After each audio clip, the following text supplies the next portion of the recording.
तो जी आज हम नॉवल की एपिसोड पढ़ेंगे 28 नफ़रत से भरी इश्क की इंतहा बाय मदीहा शाह।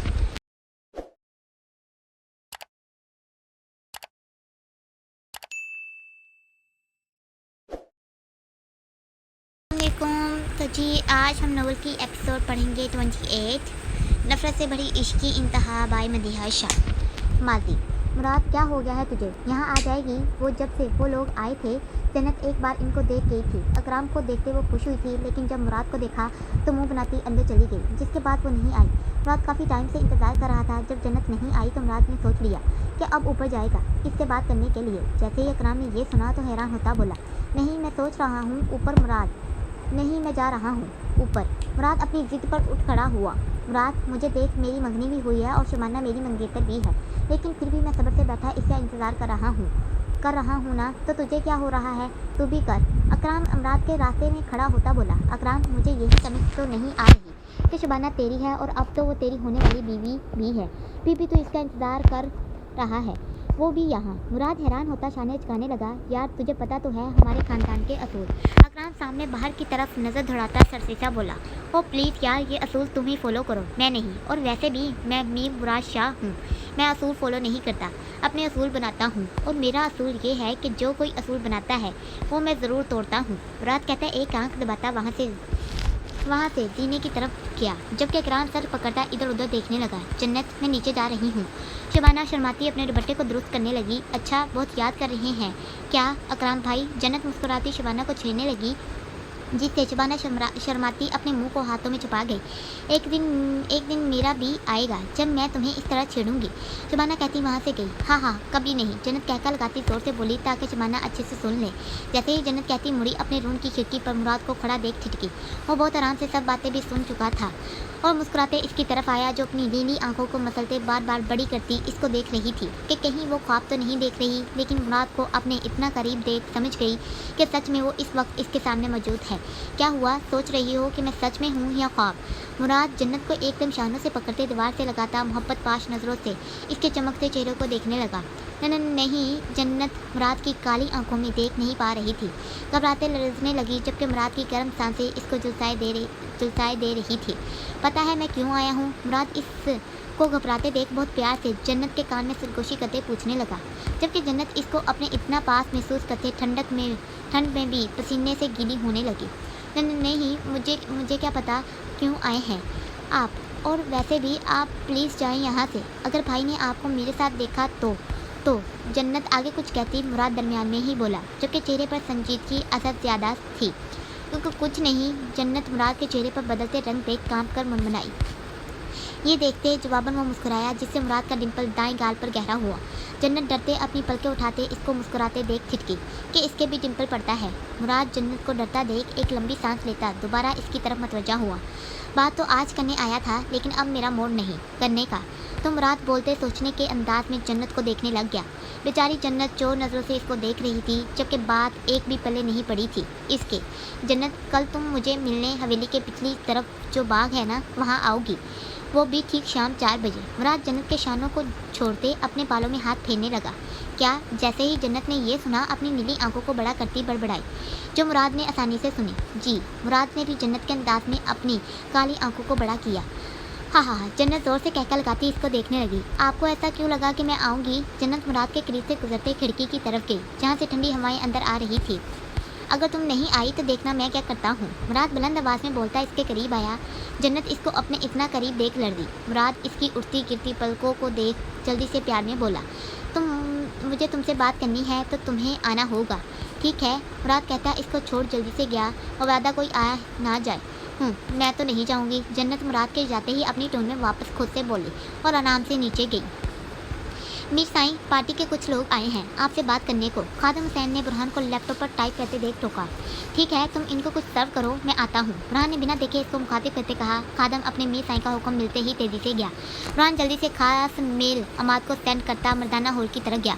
मीर साईं, खाना लग गया है। बुरहान शाम से पार्टी के लोगों के साथ मसरूफ था और अभी वो इनसे फारग हुआ था जब खादिम रूम में दाखिल होता इससे बोला, खादिम अभी मुझे भूख नहीं, जब होगी मैं आ जाऊँगा। बुरहान ने 2 टोक कहा और जल्दी से फ्रेश होने के लिए गया। बुरहान को 2 महीने हो गए थे लगातार यहाँ काम करते, लेकिन फिर भी वो बहुत लगन से अपने सारे काम को संभाल कर अंजाम दे रहा था। वो सियासत में एक चीज़ अच्छे से समझ गया था कि जब भी वार करो सोच समझ कर करो। बुरहान की कई बार सरशाह से मुलाकात हो गई थी और काफ़ी कुछ बुरहान को पता चल गया था कि सुल्तान शाह की इनसे किस किस्म की दुश्मनी है। बुरहान और सरशाह का कई बार एक दूसरे से सामना हुआ और हर बार सरशाह बुरहान को कुछ ना कुछ ऐसा ज़रूर बोलता कि बुरहान अपनी कैंपेन के दौरान भी सरशाह और उसके ख़ानदान के बारे में जान गया। अगर एक तरफ सरशाह था तो दूसरी तरफ बुरहान, तो दूसरी तरफ मामू फैसल शाह भी खड़ा था। बुरहान सियासत को अच्छे से समझ गया था कि अपने आसपास सब पर नज़र रखो। 1 महीने पहले बुरहान के खास आदमी काशिफ ने खबर दी कि फैसल शाह सरशाह से मिला था और यही नहीं ज़्यादा सब ने कहा कि फैसल शाह का कोई गहरा ताल्लुक है शराजी वाला से। बुरहान अगर अब किसी जगह उलझा हुआ था तो बस इस पर कि शराजी वाले तो दुश्मन हैं इनके, तो फैसल शाह की इनसे इतनी दोस्ती क्यों है। कई बार बुरहान का दिल किया कि वो फैसल शाह से पूछ ले, लेकिन फिर बुरहान ने खुद ही बात नहीं की कि वो खुद अच्छे से पता कर सकता है। बुरहान सियासत के साथ अब सरशाह को भी सबक सिखाना चाहता था, इसलिए बुरहान ने शराजी वालों के पूरे ख़ानदान की लिस्ट लाने को काशिफ को कहा, जबकि इस सब में सबसे ज़्यादा मदद खादम से भी हुई जो इस जगह का रहने वाला भी था। और सबसे बड़ी बात वो सुल्तान शाह के खास मुलाज़िम का बेटा था जिसको उन्होंने बुरहान की हिफाजत के लिए साथ छोड़ा था और इससे कहा था कि अगर कभी भी बुरहान कुछ ऐसा करे जो इसको नहीं करना तो इनको आगाह कर दे। लेकिन अब सुल्तान शाह को क्या पता कि बुरहान ने इसको अपना खास आदमी बना लिया था और जो बुरहान इसको कहता वही वो सुल्तान शाह को बताता। बुरहान जैसे ही फ्रेश हुआ तो इसको सुकून मिला। वो अपना फ़ोन लेता, सोफे की तरफ गया और आराम से सोफे पर लेटा और फ़ोन को देखने लगा जहाँ पर होर इसकी जान की 20 कॉल और 15 मैसेज मौजूद थे। इसके नीचे ही सलमान शाह की मिस कॉल, जबकि हमीदा बेगम की भी काफ़ी कॉल आई हुई थी। बुरहान अपना व्हाट्सएप ऑन करता सोचने लगा कि पहले किसको फ़ोन करे, लेकिन तभी एक मैसेज आया जो अमाद ने किया था। बुरहान सब छोड़ता अमाद की भेजी पिक को देखने लगा जिसमें वो सब शॉपिंग पर आए हुए थे। बुरहान पिक देखते ही मुस्कुराया, जबकि तभी इसको याद आया कि आयत तो नहीं है इसमें, जबकि बाकी सब लड़कियां मौजूद थी ईमान के साथ। अगर नहीं थी तो एक हूर और आयत नहीं थी। बुरहान सोचने लगा कि आयत कहाँ होगी जो इनके साथ नहीं है। हूर तो रेस के लिए सर के साथ गई है, तो आयत। बुरहान पिक को देखता खुद से बड़बड़ाया। इन 2 महीनों में बुरहान अगर मसरूफ़ था तो फिर भी वो आयत को याद करता था, जबकि अम्माद से कई बार इसका पूछ चुका था। बुरहान अपनी सोच को झटकते हूर को कॉल की जो इसने 2 मिनट बाद पिक की। जानी को मेरी याद आ ही गई। हूर ने फ़ोन उठाते ही दिल में आई बात कही। जी जानी की जान, क्या कर रही हो? बुरहान ने मुस्कुराते इस्तदा किया। कुछ नहीं, मैं ज़र रेस जीत के। हूर आराम से बेड पर गिरती लैपटॉप ऑन करने लगी। ये तो मुझे पता है, सीक्रेट एजेंट ऑफिसर। बुरहान पर शौक लहजे में गोया। क्या भाई आज कहा फिर नहीं? हूर मुंह बनाते मनमनाई, जिसको देख बुरहान खूब मुस्कुराया। बुरहान 3 साल से जब भी इसको रात को फ़ोन करता इस तरह से ही बात करते इसको वो बोलता जो वो इसके मुंह से सुनना नहीं चाहती थी। अच्छा ठीक है मेरी जान। बुरहान इसको नाराज़ होता देख जल्दी से बोला, मवादा नाराज़ ही ना हो जाए। अच्छा अब वो बताएं जिसके लिए आपने मुझे कॉल की है। हूर बुरहान को सोचता देख आराम से मुस्कुराई, क्योंकि हूर ही हर बार बुरहान को फ़ोन करती थी और इसको सब कुछ बयान करती जो पूरे दिन में वो यूनी में करती, यहाँ तक आयत के बारे में भी। लेकिन हाँ, वो हमेशा सरहान और आयत साथ होते हैं ये छुपा जाती थी, क्योंकि वो मीरपुर में देख चुकी थी कि बुरहान को कितना गुस्सा जो पूरे दिन में वो यूनी में करती, यहाँ तक आयत के बारे में भी। लेकिन हाँ, वो हमेशा सरहान और आयत साथ होते हैं ये छुपा जाती थी, क्योंकि वो मीरपुर में देख चुकी थी कि बुरहान को कितना गुस्सा आता था। मुझे आयत का नंबर दो। बुरहान स्पार्ट सी मुस्कुराहट से बोला और सुनते ही अपने सर को हाँ में हिलाने लगी, जबकि वो बहुत मुश्किल से अपनी हंसी को कंट्रोल करने लगी। बस अभी कर देती हूँ। हूर बुरहान को इधर उधर देखता बहुत प्यार से नंबर सेंड करने लगी। जैसे ही बुरहान ने आयत का व्हाट्सएप नंबर देखा तो चेहरे पर जानलेवा मुस्कुराहट फैली।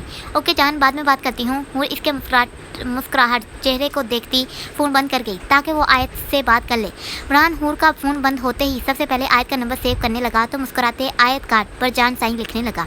तभी जल्दी से बुरहान ने आयत को कॉल की, जबकि इसने सबसे पहले अपनी प्रोफाइल पिक लगाई ताकि आयत जान सके कि कौन फ़ोन कर रहा है और अपनी पिक भी सबको शो करवाई। आयत ईशा की नमाज से जैसे ही फारग हुई तो देखा कि फ़ोन पर 5 कॉल आई हुई थी। आयत अनोन नंबर देख पहले तो हैरान हुई, जैसे ही व्हाट्सएप ऑन किया तो बुरहान की पिक देख आराम से बेड के ऊपर बैठी। आयत को बुरहान की पिक देखते ही शरारत सूझी तो मुस्कुराती आराम से बुरहान को आप टेक्स्ट करने लगी। सॉरी कौन है आप? आयत ने लिखते ही साइन किया। बुरहान जो फ़ोन को रखते आराम से खाना खा रहा था, जब आयत का मैसेज देखा तो मुस्कुराते उठा और लॉन्च की तरफ गया।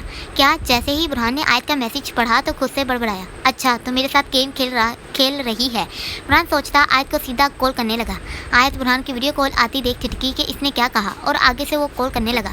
आयत मुस्कुराते कॉल काट गई, जिससे बुरहान को गुस्सा तो आया पर फिर कॉल की। आयत बुरहान की कॉल आते देख फिर से कॉल काटते सोचने लगी कि इसने इसका नंबर कहाँ से लिया और ये मुझे कॉल क्यों कर रहा है। बुरहान फ़ोन को देखता अपने गुस्से को जब्त करने लगा और सोचते टाइप किया, आयत पिक माई कॉल। बुरहान ने सिगरेट को मुंह में रखते सेंड किया। नहीं, जो बात करनी है ऐसे ही करो। आयत ने भी जल्दी से जवाब दिया, नहीं मुझे कॉल पर पर बात करनी है। बुरहान गुस्से को ठंडा करता सिगरेट का धुआं मुंह से निकालने लगा। क्या मुसीबत है? आयत मैसेज पढ़ती खुद से बोली।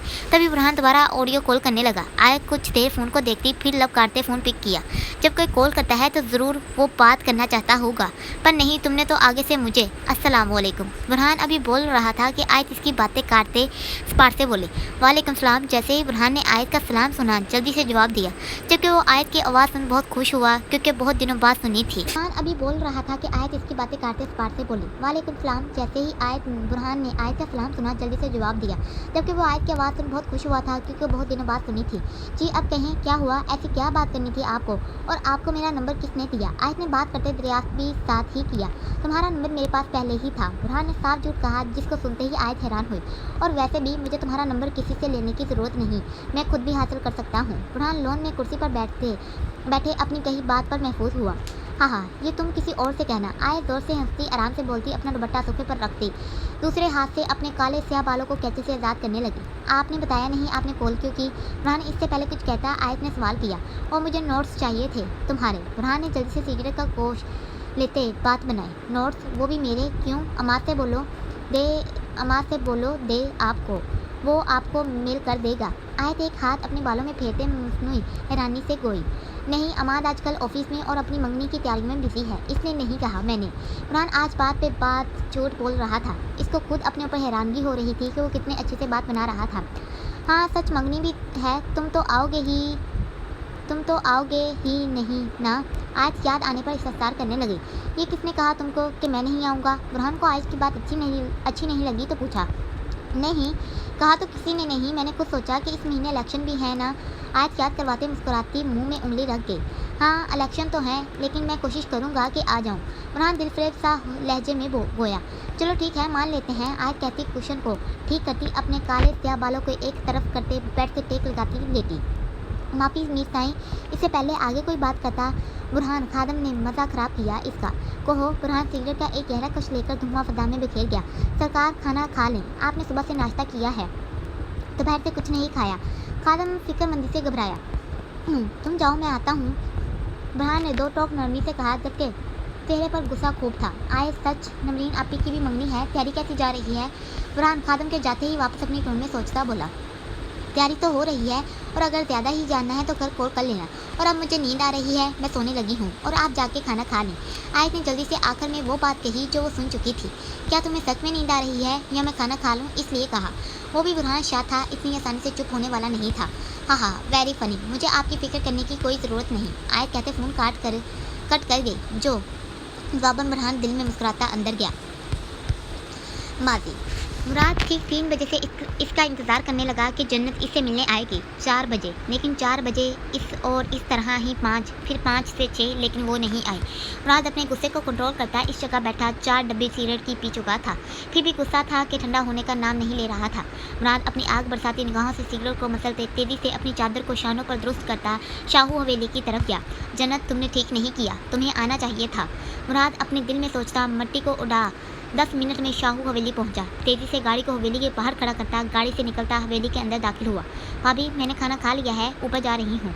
जन्नत कहती आराम से जीने चढ़ती अपने रूम में दाखिल हुई। जन्नत ने अपना दुपट्टा गले से निकाल के बेड की तरफ उछाला, तभी हवेली की सारी लाइट बंद हुई, जिससे ये लगे कि बिजली गई हो। जन्नत इतना अंधेरा देख घबराई, इससे पहले कि वो किसी को आवाज़ देती, किसी ने इसके लबों पर भारी हाथ रखते आवाज़ का गला घोंट दिया। चुप, अगर एक भी लफ्ज़ अपनी ज़ुबान से निकाला तो मुझसे बुरा कोई नहीं होगा। मुराद जन्नत के कान में सरगोशी करता गोया। जैसे ही मुराद को यकीन हुआ कि जन्नत अब आवाज़ नहीं निकालेगी, तो अपना हाथ पीछे किया। जैसे ही मुराद जन्नत को छोड़ता पीछे हुआ, जन्नत फ़ौरन इसके गले लगी। मुझे छोड़कर ना जाना, मुझे बहुत डर लग रहा है, प्लीज़। जन्नत घबराते मुराद के गले लगी, अपनी ही धुन में बोली जा रही थी। मुराद जो हद से ज़्यादा गुस्से में था, जन्नत को अपने गले लगते दे गुस्से को भूले खुशी से महक उठा। जन्नत ने दोनों हाथों से मुराद की कमीज़ को ज़ोर से पकड़ रखा था कि कहीं छोड़ ही ना जाए, जबकि अंधेरे की वजह से आंखों को बंद किया हुआ था, फिर भी आंसू रवा थे। मुराद का एक हाथ जन्नत की कमर पर था, तो दूसरा इसके बालों में फेरता आराम से इसको अपने बेहद महसूस कर रहा था। तभी अचानक रूम हर तरफ से रोशन हुआ तो मुराद ने जल्दी से जन्नत को खुद से दूर किया और तेज़ी से दरवाजे को बंद किया जो खुला हुआ था। जन्नत ने घबराते रोना शुरू किया पर आंखें ना खोली थी। भाई प्लीज़ मेरे पास आ जाए, मुझे डर लग रहा है। जन्नत ऊंची आवाज़ में रोते सूसू करने लगी। मुराद जल्दी से इसके करीब आता, इसको कमर से पकड़ता, इसको चुप करवा दे गया। चुप जन्नत, मैं तुम्हारे पास हूँ, अपनी आंखों को खोलो, कुछ नहीं होगा। मुराद जन्नत के बाल पीछे करता, इसके कान में सरगोशी करने लगा। नहीं, मुझे डर लग रहा है। जन्नत मुराद की कमीज़ को जकड़ती लड़ते कांपी। कहा ना मैंने, आंखें खोलो अपनी, कुछ नहीं होता, बिजली आ गई है। मुराद इसका अच्छे से जायजा लेते कान में बोला। जन्नत ने जैसे ही मुराद के मुंह से सुना कि बिजली आ गई, जल्दी से अपनी आंखों को खोला तो सामने देख मुराद को ठिठकी जो इसके बेहद करीब था। जन्नत ने जल्दी से मुराद की कमीज़ को छोड़ा और अपने आप को देखा तो जल्दी से बेड की तरफ गई। मुराद बहुत आराम से टेक लगाते दीवार से इसको तकने लगा जो दुपट्टा खोले अपने ऊपर ओढ़ने लगी थी। कल मैंने तुम्हें कुछ कहा था कि मुझे मिलने आना। मुराद जल्दी ही अपने अंदाज में वापस आया। हाँ ओ, आपने आज का कहा था। जन्नत मुराद की बात सुनते ही अपनी मलाई जैसे हाथों को होंठों पर रखे अपने ऐसे बोली जैसे इसको पता ही नहीं था कि आज मिलने बुलाया था। मुराद जन्नत को ऐसे करते देख अच्छे से समझा कि वो एक्टिंग कर रही है, लेकिन फिर भी बहुत आराम से इसकी तरफ गया और झटका देते इसको अपने करीब किया। हाँ बुलाया तो आज था, लेकिन अगर तुम्हें याद नहीं था तो कोई बात नहीं, जिसलिए बुलाया था वो आज यहाँ बोल देता हूँ। मुराद दोनों हाथ इसकी कमर में डाले इसको सहमा गया। जन्नत डरते सुलगने लगी इसकी कुर्बत में। जन्नत कुछ कहती, मुराद इसके गुलाबी होंठों पर उंगली रखते इसकी नीली आंखों को देखने लगा। जन्नत, मुझे तुमसे इश्क हो गया है, मैं तुम्हारे बिना अब नहीं रह सकता। मुराद अपने जज्बात जन्नत को बता रहा था और जन्नत इश्क सुनते ही लड़सने लगी। आगे तो वो कुछ सुन ही नहीं रही थी। आप भी खाना लगा दें। मान रूम से निकलते ही ईरम आयशा के रूम में दाखिल होता नमरीन से बोला जो ईरम आयशा के साथ बैठी कपड़े देख रही थी। अच्छा तुम चलो मैं आती हूँ। नमरीन मान को खड़ा देख उठने लगी। नमरीन तुम कपड़े देखो बेटा, और ईरम तुम मान को भी खाना दो और खुद भी खा लो। शबाना बेगम दाखिल होती ईरम से बोली, जबकि मान सुनते ही रूम से वॉकआउट कर गया। ईरम मरती क्या ना करती वाली सिचुएशन में थी। वो मुंह तोड़ती किचन की तरफ गई, खाना गर्म करती टेबल पर लगाने लगी। मान खामोशी से इसको खाना लगाते देखने लगा। कहाँ जैसे ही ईरम जाने लगी मान स्पार्ट सा होता इसको घूरने लगा। ईरम खामोशी से इसको देखने लगी, बोली कुछ भी नहीं। खाना डालकर कौन देगा? मान अपने सामने पड़ी प्लेट की तरफ इशारा करते इसको गौर से तकना शुरू हुआ। क्यों, आपके हाथों को मेहंदी लगी है जो मैं खाना डाल कर दूँ? ईरम घबराते आयतकी से गोई, मबादा कहीं गुस्सा ही ना हो जाए। वो क्या कहा तुमने? मान एकदम कुर्सी को धक्का धकेलता उठा, जिससे ईरम 4 कदम पीछे हुई। मैं आपकी नौकर नहीं हूँ, ममानी ने कहा इसलिए खाना दिया, वरना क्या? हाँ। इससे पहले ईरम अपनी हद पार करती मान गरजता इसको एक बाजू से पकड़ता जकड़ गया। बीवी हो तुम मेरी, ये बात अच्छे से याद रखना, मुझे फिर ना बोलना पड़े। मान चबा कर धाड़ा। और रही बात खाना देने की, तो ये अब तुम्हारी जिम्मेदारी है। मान कौन नज़रों से ईरम को देखता एक झटके से छोड़कर वापस अपनी कुर्सी की तरफ गया। आपको क्या लगता है कि आपकी ऐसी बातों से मैं डर जाऊंगी? कभी नहीं। और रही बात बीवी की, ईरम मान के बैठते ही स्टार्ट हुई। मान अपने गुस्से को जब्त करता अपने आप को ठंडा कर रहा था, जबकि नज़रें इस पर ही थी। शायद आपको याद नहीं, हमारा सिर्फ निकाह हुआ है और इस लिहाज से मैं आपकी मनकूहा हूँ, बीवी नहीं। ईरम ने भी तय कर लिया था कि आज मान को अपने ऊपर हावी नहीं होने देगी। ईरम इतनी तेज़ी से बोली कि इसकी सांस भी फूल गई थी। अपनी बात खत्म करते ही मान के सामने पड़े पानी का गिलास उठाती मुंह को लगा गई। अच्छा तो तुम अभी मेरी मनकूहा हो? मान ईरम को पानी पीते देख सोचते ऊंची आवाज़ में बोला तो ईरम डर गई कि कहीं सब यहाँ ही ना आ जाएं। मेरी बात अच्छे से याद रखना, आज के बाद मेरे सब काम तुम करोगी, और अगर मैंने फिर तुम्हारी कोई बकवास सुनी तो देखना मैं क्या करता हूँ। मान कहता टेबल पर जोर से हाथ मारता वहाँ से गया। ईरम इसको हाथ मारते देख अंदर तक डर गई। मैंने कुछ ज़्यादा बोल दिया क्या? जैसे ही मान वहाँ से गया ईरम मान की कुर्सी पर बैठती दिल में सोचने लगी, ईरम ये क्या किया तुमने? इसने खाना भी नहीं खाया। ईरम ने जैसे ही अपने सामने खाना देखा तो फिक्र से खड़ी हुई और जल्दी से नमरीन की तरफ गई जो सीढ़ियों से आ रही थी। हया तुम भाई के साथ जाओ, मैं हूर के साथ यूनी आती हूँ। आयत हया को हदायत करती खुद तेज़ी से अमाद की तरफ गई जो इसका इंतज़ार कर रहा था। हया सुबह ही यूनी जाने की जगह आयत के पास आई थी क्योंकि इसको आज शॉपिंग करनी थी, वो भी मंगनी में पहनने वाले कपड़ों की। लेकिन आयत को ऑफिस में आज काम भी ज़्यादा था तो इसने कह दिया संडे को करेंगे। अयान गाड़ी में बैठा तो हया भी जल्दी से बैठी तो अयान ने गाड़ी आगे बढ़ाई। सो घर पर तो तैयारियाँ ज़ोर शोर से हो रही होंगी। अयान गाड़ी चलाते हया से बोला। वो समझ नहीं पा रहा था कि बात कहाँ से शुरू करे। हाँ तैयारियाँ तो हो रही हैं, हया ने मुस्कुराते जवाब दिया। आयत मैं ईमान को सिर्फ एक बार अपने साथ कहीं बाहर लेकर जाना चाहता हूँ। अमाद जो 2 महीनों से ईमान को बोल रहा था कि एक बार मेरे साथ कहीं बाहर चले, आज वो आयत से बात कर रहा था क्योंकि ईमान ने साफ मना किया था कि वो मंगनी के बाद सोचेगी, इससे पहले नहीं। ईमान ने तुम्हें बताया नहीं कि क्या कि वो तुमसे मंगनी के बाद सोच कर बताएगी। आयत हैरान होती इस्तफसार करने लगी। तुम्हें पता है अमाद तो शौक ही रह गया। इसको लगा था कि ये बात इसके और ईमान के दरमियान में ही है, लेकिन ये क्या आयत को भी पता है। हाँ, इसने मुझसे ही पूछा था और मैंने कहा कि मंगनी के बाद तुम्हारे साथ कहीं भी जा सकती है। वो भी सोचकर आयत ने बहुत आराम से अमाद पर बम गिराया। चलो, मैंने पहले क्यों नहीं सोचा कि आयत खान के होते मेरा कुछ नहीं हो सकता। अमाद गाड़ी चलाते अपने आप को कोसने लगा। मैं वादा करता हूँ जन्नत, मैं तुम्हें बहुत खुश रखूँगा। मुराद अपने इश्क की मंजिल में कदम रख गया था, ये देखे बिना कि इश्क और दुश्मनी में बहुत कुछ होना पड़ता है। जन्नत समझ नहीं पाई कि क्या बोले इसको। कोई जल्दी नहीं, मुझे आराम से मेरे इश्क के बारे में सोचो। लेकिन एक बात याद रखना, मुराद बोलता एकदम अपनी टोन में वापस आया। सिर्फ मेरे बारे में ही सोचना है, जितना मर्जी वक्त लो। मुराद कहता जन्नत को छोड़ता वहाँ से गया, क्योंकि इसका फ़ोन वाइब्रेट काफ़ी टाइम से हो रहा था। जैसे ही मुराद इसके रूम से गया, जन्नत ने भागकर खिड़की अच्छे से बंद की, कहीं फिर से ना आ जाए, जबकि इसकी सांसों को अभी भी यकीन ना हुआ कि वो इसके अब पास नहीं है। जन्नत को पता ना चले कि वो ये बात किसको बताए। शुबाना आज ही वापस गई थी। जाना तो जन्नत को भी था, लेकिन सफदर ने इसको रोक लिया था कि वो बाद में सुल्तान शाह के साथ चली जाए। मुराद जैसे ही नीचे आया, दादा बख्श फिक्र में चक्कर काट रहा था। मुराद मुस्कुराता आराम से गाड़ी में बैठा तो दादा बख्श भी देख फिक्र से आज़ाद हुआ और जल्दी से अपनी गाड़ी की तरफ गया।